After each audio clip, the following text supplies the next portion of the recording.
الله أكبر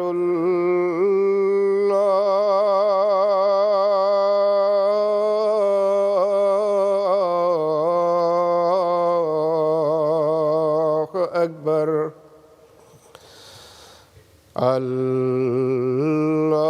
الله أكبر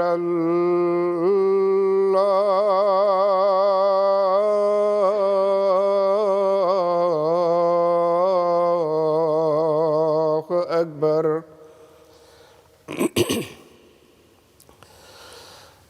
أشهد أن لا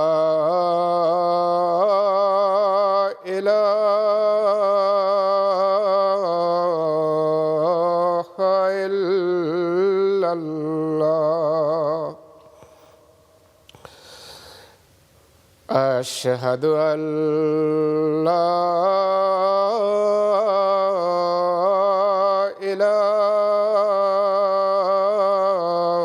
إله إلا الله أشهد أن محمدًا رسول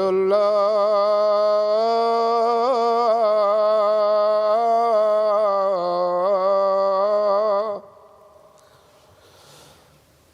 أشهد أن محمدًا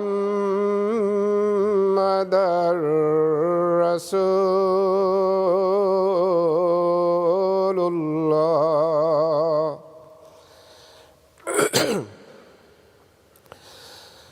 حي على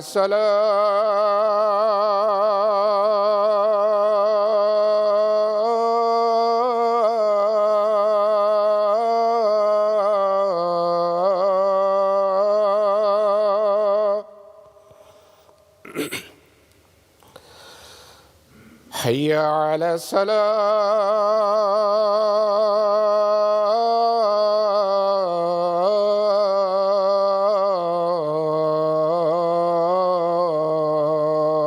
الصلاة حي على الفلاح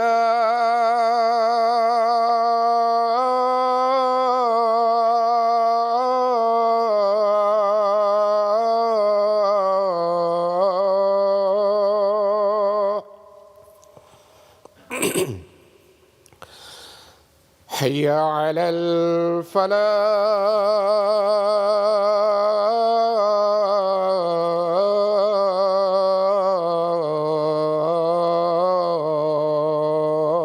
الفلاح الله أكبر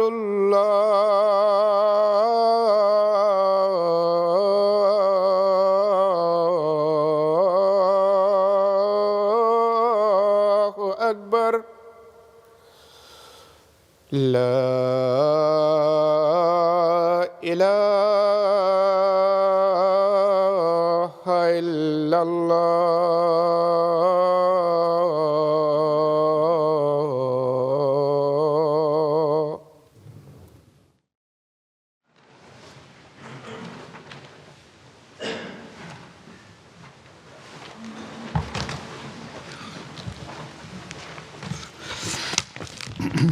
السلام عليكم ورحمة الله.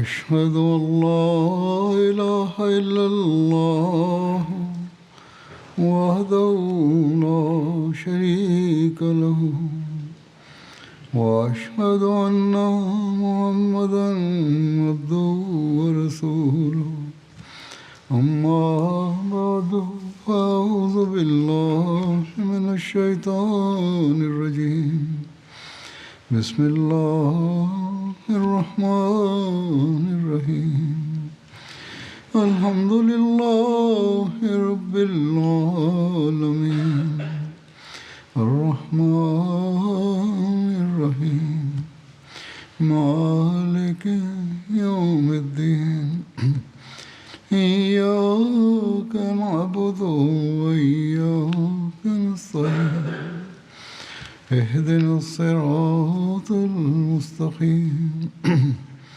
صراط الذين أنعمت عليهم غير المغضوب عليهم ولا الضالين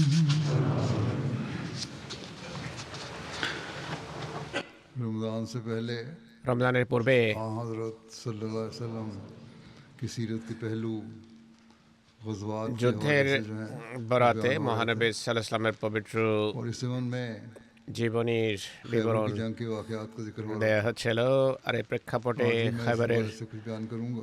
ঘটনাবলী বর্ণনা করা হচ্ছিল। আজও কিছু ঘটনা खैबर की এ প্রসঙ্গে আমি বর্ণনা করব।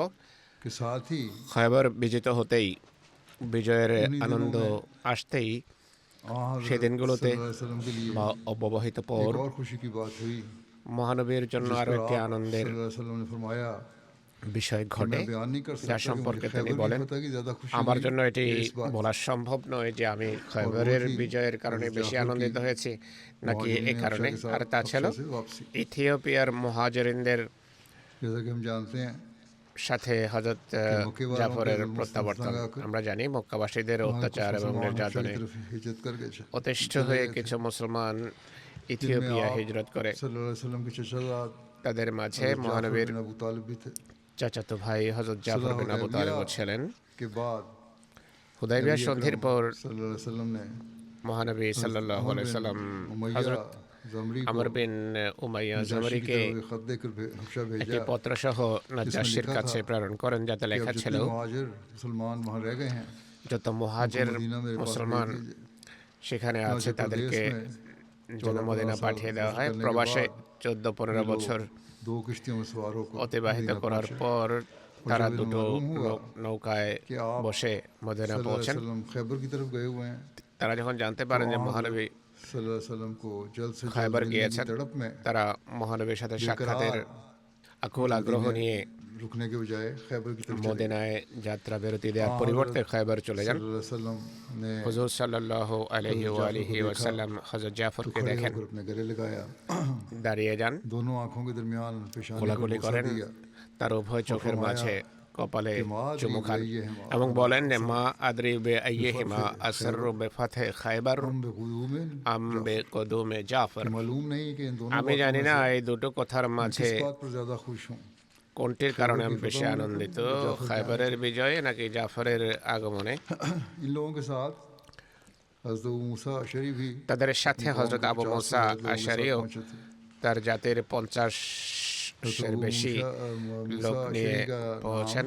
হযরত আবু মুসা अब्दुल्ला बिन कैस আশারির নাম ছিল আব্দুল্লাহ বিন ये কায়েস। अशरी कबीले से ताल्लुक़ रखते थे। তিনি আশআরি গোত্রের ये अपनी कौम के कुछ সদস্য लोगों के ছিলেন। साथ স্বজাতির কিছু মক্কায় লোককে নিয়ে তিনি মদিনা और আসেন। इस्लाम कबूल करने के बाद वापस ইসলাম अपनी कौम को গ্রহণের चले गए। পর और फिर कुछ নিজ अर्से बाद গোত্রে अपने ফিরে दो যান। भाइयों স্বল্পকাল পর তার দুই ভাই कौम के 50 के करीब এবং लोगों के साथ তার গোত্রের 50 জন मदीने की লোককে तरफ নিয়ে हिजरत करने के लिए মদিনায় बहरी सफर पर হিজরতের रवाना हुए। উদ্দেশ্যে সামুদ্রিক সফরে দৌরানে যাত্রা সফর করেন, কিন্তু तूफानी हवाओं की वजह से इनकी পথিমধ্যে किश्ती हबशा के साल पर जा गई। ঝড়ো বায়ুর কারণে তাদের নৌকা हबशा में इनकी ইথিওপিয়া উপকূলে ভিড়ে, আর ইথিওপিয়ায় তাদের সাক্ষাৎ হয় হযরত জাফরের সাথে, আর তারাও সেখানে বসবাস করা मदीना की আরম্ভ तरफ করে। आने के लिए तैयार हुए।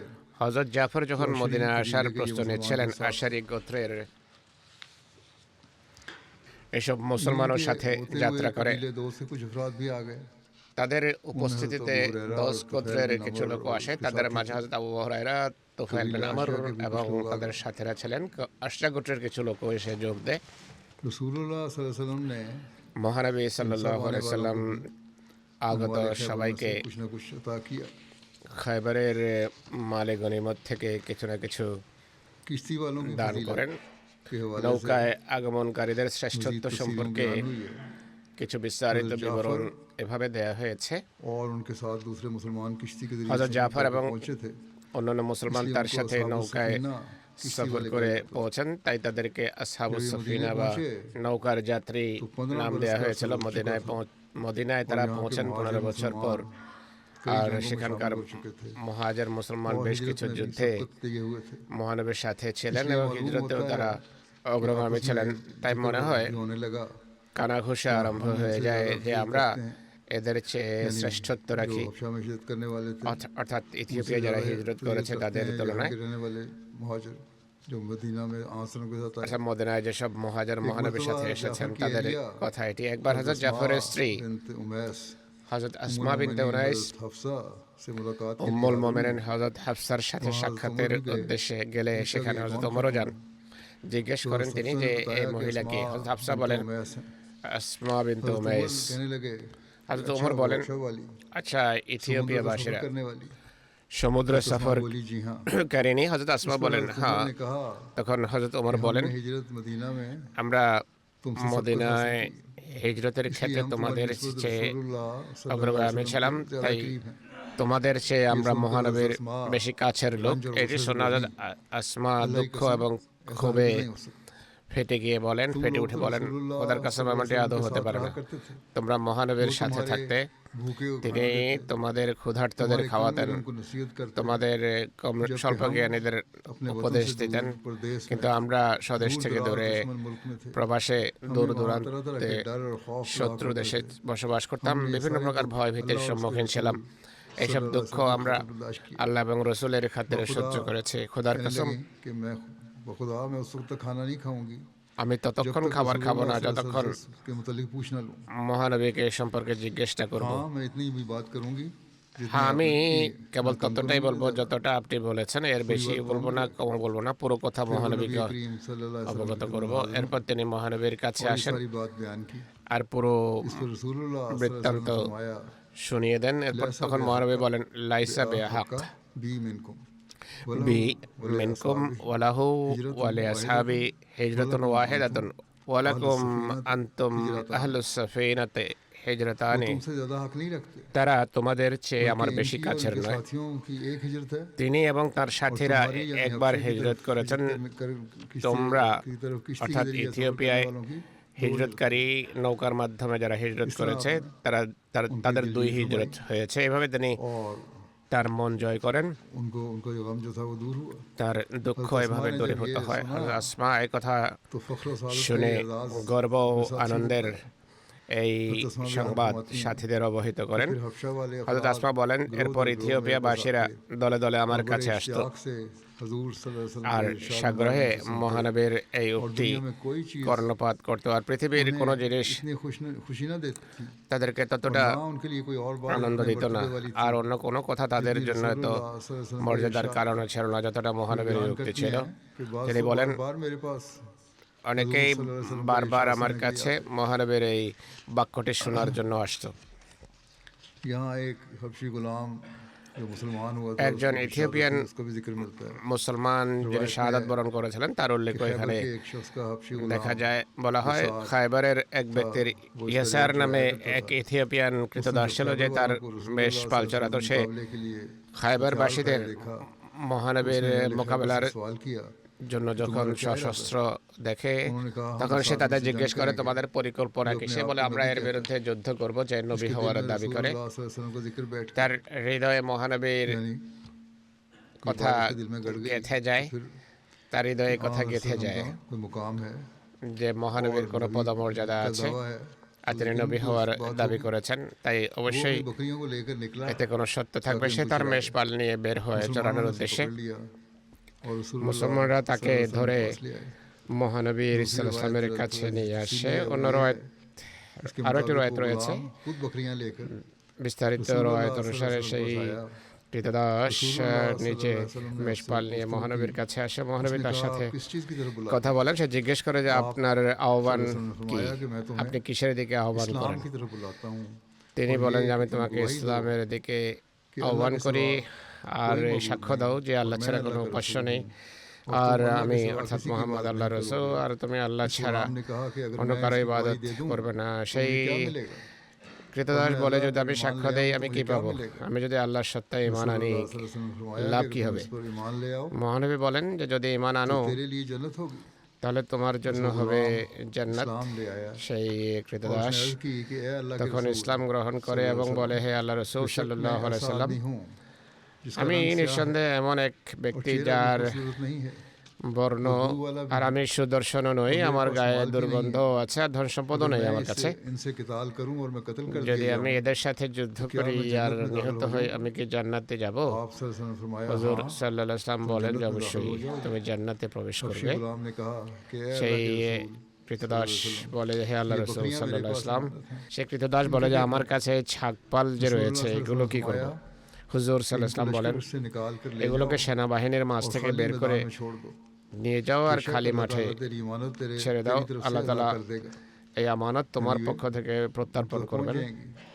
অর্থাৎ वो যাদের लोग जो इतराज करते हैं ছাগপাল তাদের কাছে পৌঁছে कि যাবে। मोहम्मद सल्लल्लाहु अलैहि वसल्लम ने অনেকেই हमारी আছে गनीमत যারা हासिल আপত্তি करने के করে लिए যে जंग की। মোহাম্মদ সাল্লাল্লাহু আলাইহি ওয়াসাল্লাম মালে গনিমত खास तौर पर হস্তগত खैबर করার के জন্য हवाले से যুদ্ধ भी করেছেন। इतराज किया जाता है বিশেষ করে कि খাইবারের यूद के প্রেক্ষাপটে अमाल ওই को আপত্তি नाजायज করা कब्जा হয় যে होने के ইহুদিদের लिए ধন जुल्म किए সম্পদ गए थे। অন্যায়ভাবে अगर ये बात दुरुस्त দখল होती করার জন্য যুদ্ধ শুরু तो ऐन করেছিলেন। जंग की हालत में যদি दुश्मन এই की কথা बकरियों का সঠিক एक হতো, रेवड़ তাহলে দেখুন और একান্ত खैबर যুদ্ধ में চলাকালে सहाबा की हालत थी भूख से उसका जो हाल সাহাবীদের था, भूख से ক্ষুধার निढाल हो रहे थे। চিত্র দেখুন, ক্ষুধায় তারা জর্জরিত ছিলেন, तो ये খাওয়ার बकरियां কিছুই उसका ছিল मालिक না। गनीमत था।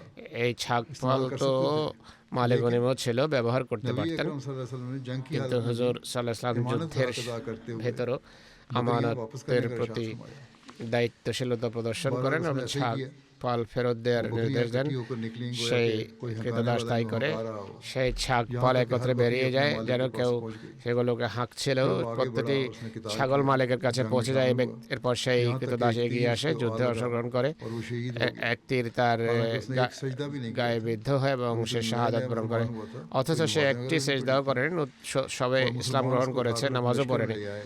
মুসলমানরা তাকে উঠিয়ে रसूलुल्लाह নিয়ে सल्लल्लाहु अलैहि वसल्लम ने নিয়ে फरमाया, আসে। মহানবী इसको সাল্লাল্লাহু खिदमत বলেন, में दाखिल करो। তাকে তাঁবুতে নিয়ে যাও। साहबा ने उसको মহানবী रसूलुल्लाह সাল্লাল্লাহু सल्लल्लाहु अलैहि वसल्लम সাহাবীরা के खेमे में दाखिल कर दिया। তাকে মহানবীর हज़रत তাঁবুতে अनस बयान करते हैं নিয়ে इसके যান। पास হযরত আনাস रसूलुल्लाह বলেন, सल्लल्लाहु अलैहि वसल्लम तशरीफ लाए। মহানবী সাল্লাল্লাহু তার শহীদ কাছে হয়ে আসেন আর সে শহীদ অবস্থায় সেখানে পড়েছিল। अल्लाह ने तेरे হুজুর चेहरे को সাল্লাল্লাহু खुशबू বলেন, बना दिया খোদা তোমার और চেহারাকে तेरी बदबू को खुशबूदार সুদর্শন बना বানিয়ে दिया। দিয়েছেন, তোমার तेरे দেহের माल को ज्यादा कर দুর্গন্ধকে সুগন্ধিতে दिया। পরিবর্তন दुआ की। করেছেন, তোমার সম্পদ বৃদ্ধি फरमाया कि করেছেন। अल्लाह ताला ने तो उसको মহানবী जन्नत তার में জন্য দোয়া করেন এবং বলেন খোদা তাকে জান্নাতে और পৌঁছিয়ে मुस्लिम দিয়েছেন। ने भी ये वाकया बयान किया है হযরত মুসলিহ মাউদ এই ঘটনা खैबर বর্ণনা के করেছেন मुआफ़िर के दिनों में যে খায়বার एक অবরোধের यहूदी रईस का দিনগুলোতে गिलावान এক ইহুদি जो उनकी बकरियां রইসের चराया करता था রাখাল যে তাদের ছাগপাল मुसलमान हो চড়াতো गया। মুসলমান হয়ে যায়। मुसलमान होने के बाद ইসলাম গ্রহণের পর সে মহানবীকে সম্বোধন করে বলে, হে আল্লাহ রসুল, আমি এদের কাছে আর ফিরে যেতে পারবো না। ইহুদির এই ছাগপাল আমার কাছে আমানত, এই ছাগপালকে আমি কি করবো? তিনি বলেন, ছাগপালের মুখ দুর্গমুখী করে সেগুলোকে হাঁকিয়ে দাও, আল্লাহ সেগুলোকে মালিকের কাছে পৌঁছিয়ে দেবেন। সে তাই করে আর ছাগপাল দুর্গের কাছে চলে যায় এবং দুর্গের লোকেরা সেগুলোকে দুর্গের ভিতর নিয়ে যায়। খায়বারের যুদ্ধের সময় কিছু ফিকহি বা ফিকা সংক্রান্ত বিষয়াদিও সামনে আসে। হযরত আব্দুল্লাহ বিন ওমর বর্ণনা করেন, মহানবী সাল্লাল্লাহু আলাইহি খায়বারের দিন গৃহপালিত গাধার মাংস খেতে বারণ করেছেন। বুখারীর একটি রওয়ায়াত আছে, হযরত আলী বর্ণনা করেছেন, মহানবী সাল্লাল্লাহু আলাইহি সাল্লাম খায়বারের যুদ্ধের দিন গৃহপালিত গাধার মাংস এবং মোতা করতে বারণ করেছেন। ফাদকবাসীর মহানবীর সাথে মীমাংসার উল্লেখ দেখা যায়। ফাদক মদিনা থেকে 6 রাতের দূরত্বে খায়বারের কাছে অবস্থিত একটি জায়গা। হুজুর যখন খায়বারের দিকে মনোযোগ নিবদ্ধ করেন, খায়বারের কাছে পৌঁছেন, তিনি মুহাইয়াসা বিন মাসউদকে ফাদকের উদ্দেশ্যে প্রেরণ করেন ইসলামের দিকে আমন্ত্রণ জানানোর জন্য, তাদেরকে সতর্ক করার জন্য যে তোমাদের উপরও হামলা করা যেতে পারে, কেননা তারাও দুষ্কৃতিতে পিছিয়ে ছিল না। কোনো না কোনো ভাবে মুসলমানদেরকে উত্ত্যক্ত করত বা বিরক্ত করত বা কষ্ট দিত, কোনো না কোনো ভাবে ক্ষতি করার অপচেষ্টা করত। তিনি বলেন, তোমাদের উপরও হামলা হতে পারে যেভাবে খায়বারের উপর আমরা হামলা করছি।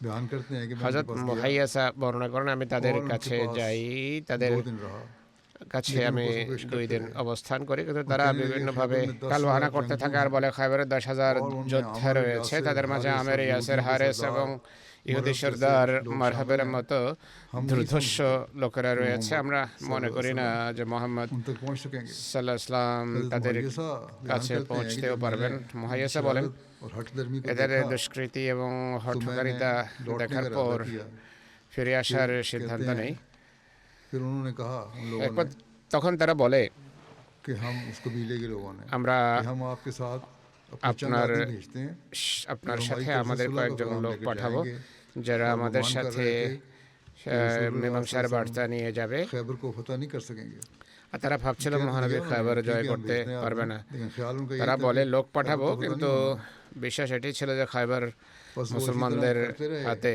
বিজিত टाल मटोल कर হওয়া रहे थे, সম্ভব बातें कर নয়। रहे थे कि अच्छा भेजते हैं এভাবে आदमी। বিভিন্ন हत्ता कि उनके অজুহাত पास कुछ लोग आए টালবাহানা और করছিল। उन्होंने তাদের उन्हें কিছু खबर লোক दी আসে মোহাম্মদ এবং সাল্লাল্লাহু আলাইহি ওয়াসাল্লাম ने किला সংবাদ नाइम দেয় को যে फतह कर মোহাম্মদ लिया। আসলাম নাইম গোত্র इस पर নাইম फतह वाले দুর্গ सहम জয় गए করেছেন। ফাদাকের और লোকেরা उन्होंने তখন अपने सरदारों में से एक शख्स ভয় को পেয়ে যায়। তারা इज्तिमात के সর্দারদের साथ মধ্য থেকে এক आ ব্যক্তিকে हज़रत सल्लल्लाहु अलैहि वसल्लम की একটা खिदमत में भेजा বড় দল जिसको নিয়ে नून बिन মহানবীর यूशा कहा সকাশে जाता था। প্রেরণ করে। সেই उसने সর্দারের हाजिर নাম होकर হলো নুন বিন रसूलुल्लाह ইউশা। सल्लल्लाहु अलैहि वसल्लम से अर्ज किया সে এসে कि মহানবী हमसे इस बात पर सुलह সাল্লাল্লাহু कर আলাইহি दी সাল্লামকে जाए বলে যে कि আমাদের हमारी সাথে जान बख्शी हो जाए এই শর্তে और মীমাংসা हम लोग করুন अपना मालो যে बता আপনি लेकर আমাদের फदक প্রাণ से ভিক্ষা चलेंगे। দেবেন, আমরা আমাদের आ ধন हज़रत সম্পদ सल्लल्लाहु নিয়ে अलैहि वसल्लम ফদক ने उनकी থেকে दरख्वास्त कबूल कर চলে ली। যাব। মহানবী তাদের एक रवायत ये তার भी है আবেদন গ্রহণ করেন। कि অন্য फदक রওয়ায়াত वालों ने इस হলো बात पर आ हज़रत सल्लल्लाहु अलैहि ফদক वसल्लम से सुलह की বাসীরা थी এই कि आधी শর্তে ज़मीनें उनके लिए মীমাংসা छोड़कर করেছে যে बाकी आधी অর্ধেক आ हज़रत सल्लल्लाहु अलैहि ভূমি वसल्लम ले लें।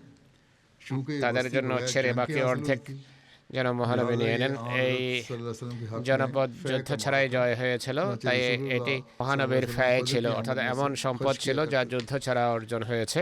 মহানবী এটি থেকে পারিবারিক প্রয়োজনে খরচ खैबर করতেন। के मालिक गनीमत और उसकी तकसीम के बारे में খাইবারের মালে গনিমত रवायत है। এবং এর हज़रत বন্টন अबू সংক্রান্ত हुरैरा बयान একটি किया রওয়ায়াত রয়েছে। হযরত আবু হুরায়রা ने बयान किया বর্ণনা कि हम করেছেন, रसूलुल्लाह আমরা सल्लल्लाहु अलैहि वसल्लम के साथ হুজুর खैबर की तरफ चले। সাল্লাল্লাহু আলাইহি সাল্লামের সাথে और খাইবারের गनीमत में हमको উদ্দেশ্যে सोना और चांदी न বেরিয়েছিলাম, আর মালে मिला। গনিমত सिर्फ হিসাবে ऊँट, স্বর্ণ রৌপ্য मवेशी, আমরা পাইনি, কেবল सामान और बागात ওট मिले। গবাদি পশু और বিভিন্ন एक रिवायत में है জিনিসপত্র कि এবং माल, বাগান कपड़े और পেয়েছি। सामान थे। অন্য রওয়ায়াত অনুসারে ধন সম্পদ, কাপড় এবং অন্যান্য सिर्फ জিনিস चंद किलों से मिलने वाला ছিল। जो असला था उसकी কয়েকটি तफसील দুর্গ ये है থেকে যে जिसमें সমস্ত 1000 অস্ত্র नेज़े, হস্তগত হয় তা হলো 400 1000 বর্ষা, तलवारें 400 और তরবারি, 500 कमानें मिली। কামান বা ধনুক मुशैर হস্তগত হয়। बिन यसार से रवायत है ওশায়ের বিন ইয়াসারের পক্ষ থেকে বর্ণিত হয়েছে, হুজুর সাল্লাল্লাহু আলাইহি সাল্লাম খায়বারকে মোটের উপর 36 ভাগে বিভক্ত করেছেন।